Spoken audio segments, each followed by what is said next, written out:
نحمده ونصلي ونسلم على رسوله الكريم أما بعد فأعوذ بالله من الشيطان الرجيم بسم الله الرحمن الرحيم وما أرسلناك إلا رحمة للعالمين صدق اللہ العظیم۔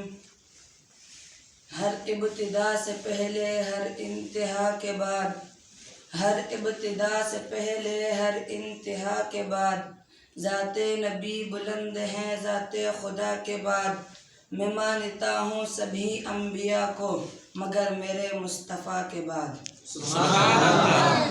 میرے واجب القدر حضرات علماء کرام اور محترم سامعین، السلام علیکم۔ وعلیکم السلام۔ حضور کی شان لامتناہی کمالات رکھتی ہے، حضور کی عظمت اور تقدس لامحدود ہے۔ قرآن پاک میں ہر صفحے پر، ہر صورت میں، ہر رکوع میں حضور کی شان کا تذکرہ ہے۔ جو آیت کریمہ میں نے تلاوت کی ہے، اس میں اللہ تبارک و تعالی نے حضور کی شان کا ایک انوکھا اور نرالا عنوان بیان کیا ہے۔ وما ارسلناک الا رحمت للعالمین، پیغمبر ہم نے تجھے جہانوں کے لیے رحمت بنا کر بھیجا ہے۔ اے پیغمبر ہم نے تجھے ایک علاقے کے لیے نہیں، ایک بستی کے لیے نہیں، ایک شہر کے لیے نہیں، ایک ملک کے لیے نہیں، ایک قوم کے لیے نہیں، ایک دور کے لیے نہیں، بلکہ فرمایا دنیا میں جتنے جہاں ہیں ہر جہاں کے لیے آپ نبی ہیں، ہر جہاں کے لیے آپ رہبر و رہنما ہیں، ہر جہاں کے لیے آپ پیغمبر ہیں، ہر جہاں کے لیے آپ ہدایت ہیں، ہر جہاں کے لیے آپ رحمت ہیں۔ سامعین محترم، حضور کی آمد سے پہلے دنیا کی حالت کیسی تھی، دنیا کی کیفیت کیا تھی؟ میرا رسول، میرا پیغمبر، میرا مرشد جناب محمد مصطفیٰ جب دنیا میں تشریف نہیں لائے تھے تو عورت کی کیا کیفیت تھی، مزدوروں کی کیا حالت تھی، کسانوں کی کیا حالت تھی۔ عورت کو وراثت کا کوئی حصہ نہیں ملتا تھا، عورت کے مخصوص ایام میں وہ گھر میں نہیں رہ سکتی تھی، عورتوں کو لوگ جنگلوں میں باندھ دیتے، اگر بچی پیدا ہوتی تو اس کو زندہ دفن کر دیا جاتا تھا۔ سبحان اللہ۔ میرے دوستوں، حضور کی محفل میں ایک شخص آ کر کہنے لگا کہ یا رسول اللہ کیا مجھے معافی مل سکتی ہے؟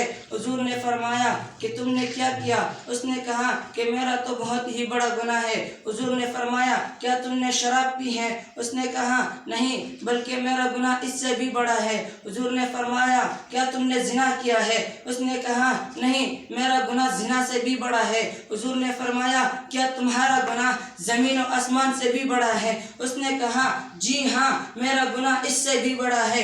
حضور نے فرمایا کہ بتاؤ تو صحیح کہ آخر وہ کون سا اتنا بڑا گناہ ہے جو زمین و آسمان سے بھی بڑا ہے؟ اس نے کہا کہ اے اللہ کے رسول میں ابو جہل کا پیروکار تھا، میرے علاقے میں بھی یہ دستور تھا کہ بچی پیدا ہوتی تو اس کو زندہ دفن کر دیا جاتا تھا، میرے گھر میں کوئی اولاد نہ تھی، 14 سال بیت گئے، 14 سال کے بعد میری ایک بچی پیدا ہوئی تو میری بیوی نے کہا کہ یہ ہماری پہلی اولاد ہے، ہم اس کو زندہ دفن نہیں کریں گے۔ حالانکہ قبیلے کے سردار ابو جہل کا اعلان تھا کہ بچی پیدا ہوتی تو اس کو زندہ دفن کر دیا جاتا تھا۔ 2 سال بیت گئے، 2 سال کے بعد میری ایک بچی پیدا ہوئی، 2 سال بیت گئے، 2 سال کے بعد بچی باغ میں دوڑنے لگی، بچی ہمیں بہت پیاری لگتی تھی، جب میں گھر جاتا تو بچی میری سینے سے چمٹ جاتی جس سے میری ساری تھکاوٹ دور ہو جاتی تھی۔ سبحان اللہ۔ ایک دن مکہ کے چوک میں ابو جہل نے میرا گریبان پکڑ لیا اور کہنے لگا کہ تیرے گھر میں بچی اور تم اس کو زندہ دفن نہیں کرتے، میں نے اس سے وعدہ کر لیا کہ آج اس کو ضرور دفن کر ڈالوں گا۔ چنانچہ جب میں گھر پہنچا تو بچی کی والدہ سے کہا کہ بچی کو تیار کر دو، میں اس کو ماموں کے گھر چھوڑ آؤں گا، کہیں ابو جہل کے جلاد آ کر اسے ذبح نہ کر ڈالے۔ بچی کے ماں نے اس کو تیار کیا، اس کو نہلا کر اس کو نئے کپڑے پہنائے، اس کے بالوں میں کنگھی کی، اس کے آنکھوں میں سرما لگا کر اس کو تیار کر دیا۔ میں بچی کو لے کر چل پڑا اور ساتھ ہی ایک کدال اور رسی بھی لے لی۔ اس کی ماں کو پتہ نہ چلنے دیا، وہ سمجھ رہی تھی کہ میرے بھائی کے پاس لے جا رہا ہے، لیکن میرے دل میں برائی تھی۔ میں بچی کو لے کر جنگل سے جا رہا تھا تو بچی نے کہا کہ ابا جان آپ مجھے چھوڑ دیں۔ بچی نے کہا کہ ابا جان یہ آپ کیا کر رہے ہیں؟ سبحان اللہ۔ کہا تو بچے نے کہا میرے ماموں کا گھر اس علاقے میں نہیں. وہ پریشان ہو گئی. میں نے اس کے منہ پر تماچا مارا. وہ خاموش ہو گئی. پہاڑوں کے دامن میں نے اس کے لیے قبر کھودنا شروع کر دیا.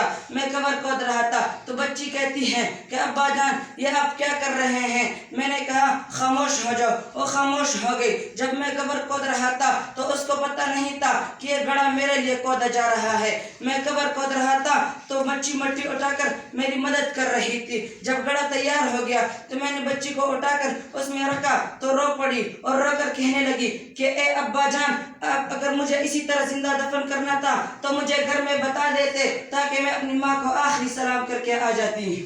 سبحان اللہ. میں نے اس کی ایک نہ سنی. بلا آخر وہ کہنے لگی کہ ابا جان آپ مجھے چھوڑ دے. میں ساری زندگی آپ کے گھر نہ آؤں گی. میں ساری زندگی آپ کے علاقے میں نہ آؤں گی. میں جنگلوں میں وقت گزار لوں گی. میں نے تو تیرے گھر میں کوئی جرم نہیں کیا. میرا تو کوئی قصور نہیں. میں نے کبھی تیرے حکم کے خلاف ورزی نہیں کی. وہ چیختی رہی لیکن میرے دل میں ابو جہل کا ڈر تھا.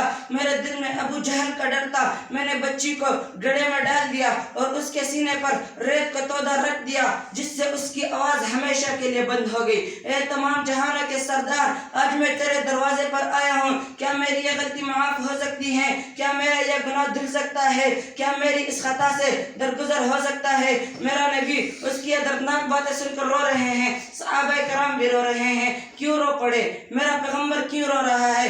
اس لیے کہ وما ارسلناک الا رحمۃ للعالمین. میرا پیغمبر تو رحمت کا پیغمبر ہے. اس کی آنکھوں سے موتیوں کی طرح آنسو بہ رہے تھے. حضور نے فرمایا کہ اے نوجوان تم نے تو بہت ہی بڑا ظلم کیا. تم نے زمین و آسمان کو ہلا دیا. تم نے عرش الہی کو بھی ہلا دیے. وہ معصوم جان تڑپتی رہی اور آپ اس پر ظلم کرتے رہے. لیکن یاد رکھ میں رحمت للعالمین ہوں. اگر آج تو سچے دل سے توبہ کر کے میرا کلمہ پڑھے گا تو میں اتنی بڑی رحمت لے کر آیا ہوں کہ وہ رحمت جو تیری اس گناہ سے بھی بہت بڑی ہے. سبحان اللہ. یاد رکھنا کہ آئندہ قیامت تک میری امت میں جو شخص 2 بچوں کی تربیت کر کے ان کو جوان کر کے ان کی شادیاں کرے گا تو میں محمد اس کے لیے جنت کا اعلان کرتا ہوں. اس لیے کہ عورتوں اور بچوں کے لیے بھی میں رحمت کا پیغمبر بن کر آیا ہوں. سبحان اللہ. میں اپنی تقریر کو شعر کے ساتھ ختم کرنا چاہتا ہوں. حضور اے تسر آفرینش پا گئی دنیا. حضور اے تسر آفرینش پا گئی دنیا.